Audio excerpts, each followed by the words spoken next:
All right, my friends, it's August 29th, and here are the three big stories for today. So we're going to start with this. The Russian advance on Pokrovsk is really bad. Now, I just did a video with Greg Terry. Go back a video, and you'll see what we've talked about Pokrovsk. It's bad. He tells us like it really is. Personally, Andrew Perpetua says, I don't care about Pokrovsk. I'm much more worried of Russia moving south and bypassing Kurhov and Pokrovsk and getting behind the Zaporizhzhia defensive line. I think this is the worst case scenario, and I think it's been Russia's goal since mid-2022. But if Pokrovsk falls, everything else has to back up, and that's going to be a bad thing. Bakhmut wasn't important. Pokrovsk really is, and Greg verified that in our video. Please go check that out. Okay, so next thing, second big story. The Atlas oil depot in Rostov Oblast. This was yesterday. This is what it looked like. And today, it's about the same thing. Fire has spread to 4 fuel tanks at the Russian Atlas oil depot. It's still on fire. Now, this is what's interesting about that. The Russian government abruptly announces that oil and fuel production numbers will now be a state secret. So they're no longer going to talk about it because it's been taking such damage, it appears. Jason J. Smart put this out. Do Russians driving to work look out and think, wow, that oil refinery is burning. Why did the Ukrainians decide to attack us? What did we do to them? Or do they think, Putin really blanked up this time, things are about to get worse? Increasingly, it seems like option number 2. But I'm not sure that they're actually going to be thinking that because the US and other Western partners, but primarily the White House, is kind of tying Ukraine's hands. Ukraine can't use the Storm Shadow missiles on targets inside Russia. They just said that they were going to, or hinted that they were going to, and this was after they said, but they unsaid because apparently the US is in the way. And that's problematic. The Biden White House could do something about it, but it just won't. And again, it won't because it's looking to the reset after the war rather than looking at helping Ukraine win the war. Ben Hodges says long-range precision strike is how Ukraine defeats Russia's mass advantage. Take out headquarters, logistics, artillery, airfields, and masses of poorly trained Russian infantry rendered ineffective. Now, look, if you're going to fight, you look at the enemy that you're going to fight. If he's a big muscle-bound guy, guess what? He's probably going to be pretty slow. He's going to be he's going to be strong, but he's going to, right? If he's a like small, skinny guy, he's probably not going to be strong, but he'll be fast maybe. So you have to look at what their advantages are. And we're aiding the Russians in their advantages by not allowing Ukraine to strike where they need to be able to strike with those weapons. This is Foreign Minister Kuleba saying, if decisions are made, Ukraine is successful on the ground. If not, don't blame Ukraine, blame yourself. We have once again demonstrated that those who talk about the fear of escalation mostly use this argument only to avoid making the decisions Ukraine needs. What they need is to be able to strike back behind Russia's lines. Okay, EU Joseph Borrell again calls for removal of restrictions on Ukraine's use of Western-supplied weapons against targets in Russia. Who's holding it up? It's not the EU. It's the White House. That's who's holding it up. He stresses the importance of full weapon utilization and condemns Russia's attacks on civilians and infrastructure. Ukraine war briefing calls within NATO to clear long-range strikes against Russia. So if you're starting to hear everybody except for the White House doing it, it's the White House that's in the way.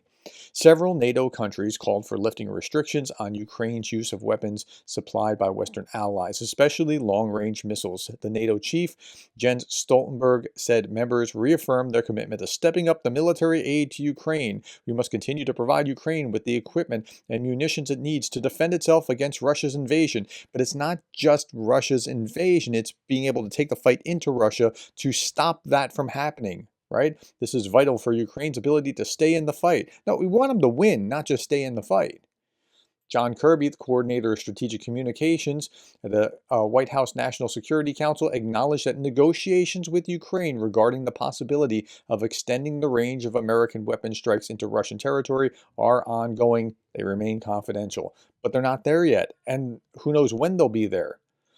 As the people of 15 regions of Ukraine are hit by wave after wave of Russian missiles, North Korean missiles, and Iranian drones, we'd like to remind our US, UK, and German partners, but it's really the US. That's the problem here. Okay, the UK would do it if the US gave the green light. Germany would go along after the US does it. Partners that we know the exact launching positions of almost everything Russians send. They do. Like they have it on a map. The ISW, I showed you this yesterday. Look, they even alphabetize the list for you, and it's a long list. Look at that. Everything numerically and then alphabetically on the list. Like it goes on and on. They know where these things are. So why aren't they letting them do it? They're afraid. That's what it really amounts to. They're afraid of escalation.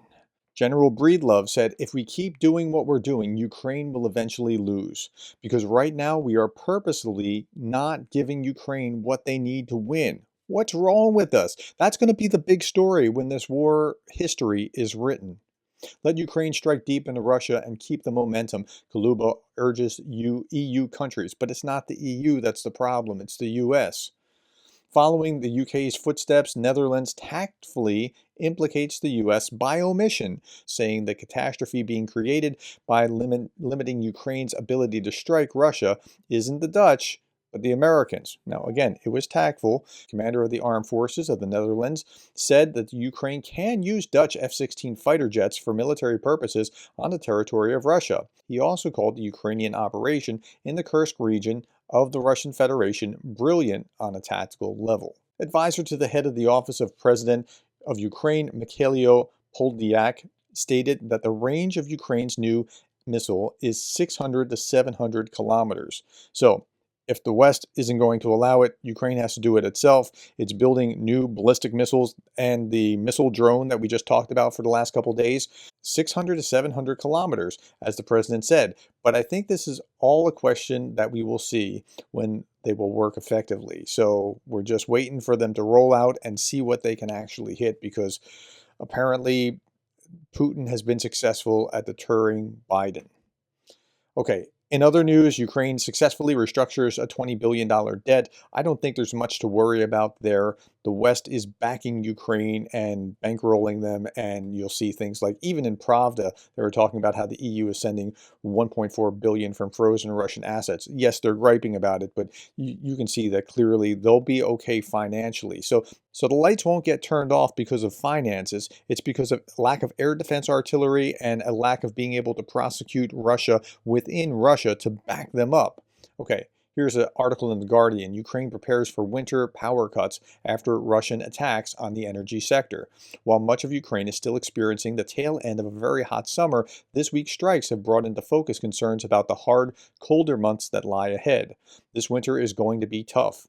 Monday's attack, which came during morning rush hour, involved more than 100 missiles and more than 100 drones targeting energy infrastructure across the country. But they could have shot it down if they had the air defense, and they could have prevented it if they were going after the archers rather than the arrows. Even before this week's strikes, Russia had destroyed around half of Ukraine's energy capacity. Repair work has been ongoing over the summer, but as Kyiv continues to call for increased air defense support from Western allies, the fear is that further strikes could turn, again, the fear is that further strikes could turn a difficult situation into a catastrophic one. Let's look at this map. September 2021, what Ukraine looks like from satellite imagery to what it looks like now, how dim the country looks after all the power outages. It didn't have to happen. It's like almost like the man-made disaster that is North Korea compared to South Korea over many years. It doesn't have to look like that, but we just didn't give them what they needed. Ben Hodges again, we should plan for Russia's collapse and prepare for it versus constantly trying to stop it. And we're constantly trying to stop it by self-deterring, and Ukrainians are paying the price. This is Darth Putin, the parody site, yesterday talking about it. On this day in 2008, soon after I invaded Georgia, I was interviewed by Germany's biggest TV channel, ARD, in which I said I recognize all of Ukraine's borders, including Crimea. 3 days later, we claimed a sphere of influence that includes Ukraine. Now, this is what Putin actually said in the interview. Let's read that together. Are Crimea and Sevastopol a target for Russia? You said the next target. We did not have any target here either. So I think talking about some kind of next target is inappropriate. So you rule it out? If you allow me to answer, you'll be satisfied. Crimea is not a disputed territory. There has been no ethnic conflict there, unlike the conflict between South Ossetia and Georgia. Russia has long recognized the borders of modern-day Ukraine. On the whole, we have completed our talks on borders. The issue of demarcation still stands, but this is just a technicality. I think the questions about such goals for Russia have a provocative undertone. Okay, he's saying this in 2008, and he's calling the questioner provocative. And that's after Georgia. And then in 2014, he's going to roll troops over the border in Donbass and Crimea. And then you know what happened in 2022. So sometimes you just need the right tool. And if they just had the right tools, which are air defense to shoot down the Shahed missiles and allowing them to use the tools that they have in Russia, this could go a whole lot differently. So we'll end with this. This is the worst urinal ever, fellas. It's best to be avoided. All right, my friends, thank you for the time. Thank you for the likes and the shares and the subscribes. I sincerely appreciate it when you like this video or share this video or subscribe. Thank you more than anything for being the kind of person that cares about Ukraine.